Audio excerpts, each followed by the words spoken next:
સુરતમાં નગર પ્રાથમિક શિક્ષણ સમિતિની આજે સામાન્ય સભા મળી હતી, જેમાં ઉચ્ચતર પગાર લાભો અપાતા શિક્ષણ સમિતિનું બજેટ 1200 કરોડને પાર થયું છે। 2025-26 માટે 1033 કરોડના બજેટનો અંદાજ રજૂ થયો છે। 2 જોડી યુનિફોર્મ અને 1 જોડી બૂટ મોજા આપવામાં આવશે। બેન્ચ ખરીદવા 3 કરોડ, વિજ્ઞાન પ્રયોગશાળામાં 50 લાખની જોગવાઈ કરાઈ છે। શિક્ષકોની ભરતી બાબતે પણ બજેટ સામાન્ય સભામાં રજૂઆત કરવામાં આવી છે। દરેક શાળામાં ધોરણ 6 માં પ્રથમ ક્રમ મેળવનાર વિદ્યાર્થીને સાયકલ ઇનામ તરીકે અપાશે। શાળાઓના મકાન ભાડામાં 14,90,000ની જોગવાઈ કરવામાં આવી છે। સાથે જ વિદ્યાર્થીઓના હિતમાં બેન્ચ ખરીદવા સહિતની પ્રયોગશાળા માટે પણ ફંડ ફાળવવામાં આવ્યું છે। વિપક્ષના રાકેશ શેરપરાએ કહ્યું કે ખર્ચો ખૂબ થઈ રહ્યો છે, પરંતુ શિક્ષકોની ઘટ છે, કર્મચારીઓની કચેરીમાં અછત છે। શિક્ષકોને જે કામ અપાય છે તેના કારણે શિક્ષકો ભણાવી શકતા નથી। દીકરીઓને સેનેટરી પેડની રજૂઆત કરવા છતાં કોઈ પ્રાવધાન કરાયું નથી। સોલાર પેનલ લગાવવાની વાતનો ઉલ્લેખ નથી। એજન્સીઓ ભ્રષ્ટાચાર કરે છે તેના મુદ્દે રજૂઆત કરી હતી, પરંતુ તેના પર કોઈ ધ્યાન અપાયું નથી, જેથી અમારી માંગ છે કે આવતા બજેટમાં તે યોગ્ય કરવામાં આવે। હું રાકેશ શિરપરા, નેતા વિપક્ષ, નગર પ્રાથમિક શિક્ષણ સમિતિ। આજ રોજ નગર પ્રાથમિક શિક્ષણ સમિતિની બજેટ સભા યોજાઈ।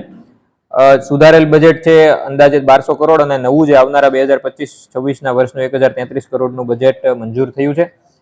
મુખ્ય માંગણી વિપક્ષ તરફથી હતી કે આજે સમિતિ એક બાળક પાછળ 50,000 થી વધુનો ખર્ચ કરી રહી છે, ત્યારે એ બાળકને ગુણવત્તાસભર શિક્ષણ મળે એના માટેનું શું આયોજન?